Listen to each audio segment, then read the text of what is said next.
أعوذ بالله من الشيطان الرجيم. السلام علیکم ورحمۃ اللہ وبرکاتہ۔ ایک بھائی نے سوال کیا جی بلوچستان سے، کہتا ہے کہ جی میرا ایک دوست ہے اور اس نے اپنی والدہ کو طلاق دے دی۔ وہ کیسے؟ کہتا جی وہ ایسے ہوا کہ اس نے کہا کہ اگر تو فلاں کے گھر گئی تو تجھ کو طلاق۔ اس کا باپ کہتا ہے وہ یعنی کہ نہیں ہے، فوت ہو گیا ہے، اور اس نے کہا کہ اگر تو فلاں گھر میں گئی تو تو میری ماں ہے، تو لہذا تجھے اس گھر سے طلاق۔ انا للہ و انا الیہ راجعون۔ بھائی جہالت کی بھی کوئی انتہا ہوتی ہے۔ ہاں جی، ہمیں نہیں پتا تھا کہ یہاں تک جہالت پہنچ جائے گی۔ ہم ویسے تو دنیا میں بڑی باتیں کرتے کہ چاند تک پہنچ گئے، چاند تک پہنچ گئے، اور دیکھیں دین کے معاملے میں کس قدر جہالت ہے کہ بیٹا اپنی ماں کو طلاق دے رہا ہے اپنے باپ کی جگہ پر، ہاں جی، جبکہ باپ بھی اس کا فوت ہو چکا ہے۔ کس قدر جہالت ہے، عجیب و غریب قسم کا یہ سوال نہیں ہے۔ بھئی جب اس کا باپ ہے ہی نہیں، دنیا میں موجود ہی نہیں، وہ تو فوت ہو چکا ہے، وہ تو پہلے کی بیوہ عورت ہے، تو اب اس کو طلاق کی کیا ضرورت ہے؟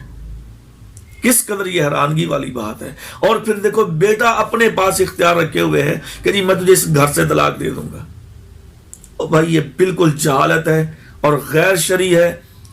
کسی کے کہنے پہ دوسرے کو طلاق نہیں ہوتی۔ پہلی بات تو یہ ہے کہ وہ بیوہ عورت ہے، بیوہ عورت کو طلاق کیسے مجھ سمجھ نہیں آتی کہ بیوہ عورت کو طلاق ہوگی کیسے؟ کون دے گا بیوہ عورت کو؟ کیا جو اس کا خاوند فوت ہو گیا وہ آ کے طلاق دے گا اسے؟ جو قبر سے اٹھ کے آئے گا اسے وہ طلاق دے گا؟ وہ تو پہلے ہی بیوہ ہے، اس کی تو عدت 4 مہینے 10 دن قرآن مجید نے بیان فرمائی ہے۔ ہاں جی، تو اب دوسری بات یہ کہ اس کا پھر دوسرا کوئی رشتہ دار اٹھ کے یا اس کا قریبی اٹھ کے کہے کہ جی تجھے اس گھر سے طلاق دیتے ہیں، یعنی کہ اس گھر سے تجھے دخل کرتے ہیں، یہ بالکل غیر شرعی ہے، کسی کو اختیار نہیں ہے۔ وہ بیوہ ہے، اس گھر میں اس کا حصہ ہے، ہاں جی، اس گھر میں وہ رہے گی، ہاں جی، اور پھر بیٹوں کا یا کسی دوسرے کا یا اس کے دیور جیٹھ کا کسی کا کوئی حق نہیں ہے کہ اس کو وہ گھر سے نکال دے۔ وہ اس کے اندر وارث ہے، وہ اس گھر کی وارث ہے، ہاں جی، اس کا اس کے اندر حصہ موجود ہے۔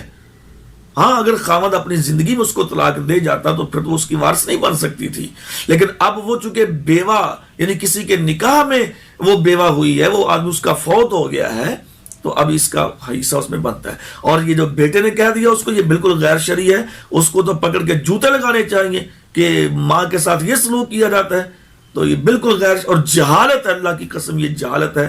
ہمیں اس بات پہ سوچنا چاہیے، اور کس قدر یہ جہالت ہے کہ بیٹا اپنی ماں کو طلاق دے رہا ہے، نعوذ باللہ من ذالک، یہاں تک بھی نوبت پہنچنی تھی، اللہ ہمیں معاف فرمائے۔ تو اس کی کوئی حیثیت نہیں ہے، اور ویسے بھی پیارے پیغمبر صلی اللہ علیہ وسلم نے فرمایا کہ تم کسی عورت کو طلاق نہیں دے سکتے جب تک تم اس کے ساتھ نکاح نہ کر لو۔